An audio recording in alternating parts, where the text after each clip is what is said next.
electric cars make sense, and the focus was making electric cars make more sense. If it's a 2-ton electric car with a 1.5 or ton battery, the battery's primary job is moving itself around, as opposed to moving the human around. The reason why it's a 2-seater with one person in front of the other, that's because we found studies showing that the average commute has 1.2 people. So we thought that that makes sense, like having one primary centrally positioned driver that gets most of the attention and gets a nice sort of space to work in. It's very exciting to see how everything developed from the very beginning, when we had just an idea in a completely unrelated Skype call that I met Lewis. I was in Portugal, he was here in Sweden, and I showed him some of my designs, and everything started developing from there.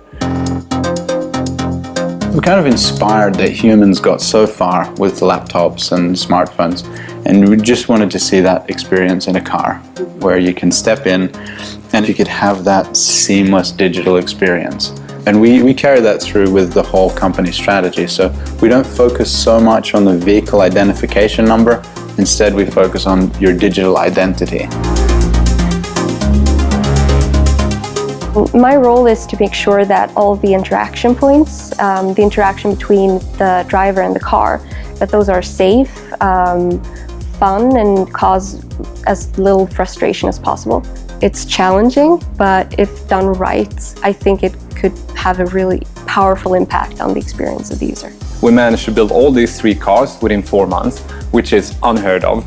And with a team it's insanely small. We're only 15-20 people that are working on the cars, and they're inexperienced, and they are all young engineers. Like, I'm one of the old guys, and I'm 29 years old. Usage patterns are different, demands are different, ownership models are changing. There's an opportunity to do something really different, which is what this car is. But that means inherently different means inherently risky. And we have to find ways to minimize that risk. And the best way is to just get tens of thousands of people involved in the process. So that's, for example, why we do crowdfunding. And in the process of designing this, we started with virtual reality. So very primitive, and we just got thousands of people in there to develop the interfaces and see what their reactions were, and build that right up into launching the evaluation prototype. It's one thing for people to help design a cool car that they all love, but will they make a long-term financial commitment to the product and the company? So that's why we went into MediaMarkt and got online to see, will people put money down and wait for 2 years for a car? Like, do they really want to buy it? That had great results. I mean, in the short test, we did 2,500 orders.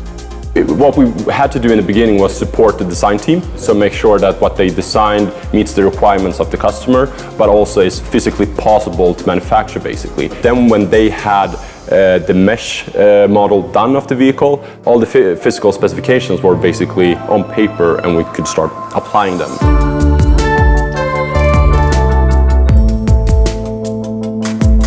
We had so much to do in a very short period of time, and just making sure that everything came together. So that's where tools like Siemens NX is so powerful, because you can work on a whole system together at the same time, and everything can lock into place without any trouble, because you're working collaborative.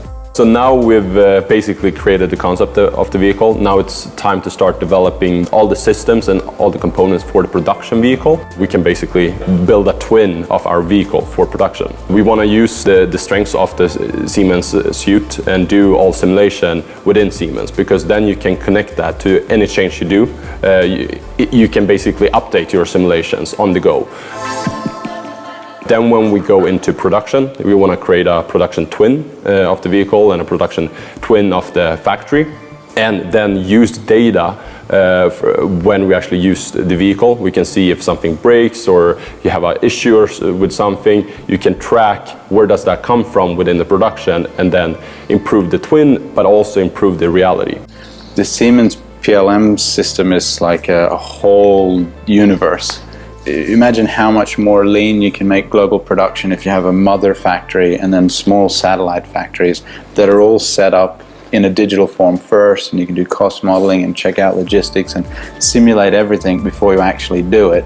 And the main reason why we wanted to go with Siemens for this was because, sure, you have MindSphere and you have all this data acquisition backend, but that sort of database and that whole sort of digital backend that Siemens has is also connected to the energy grid globally and the roads globally and the cities globally. It's not just the data we create, it's the net data created by humans that we get to be a part of.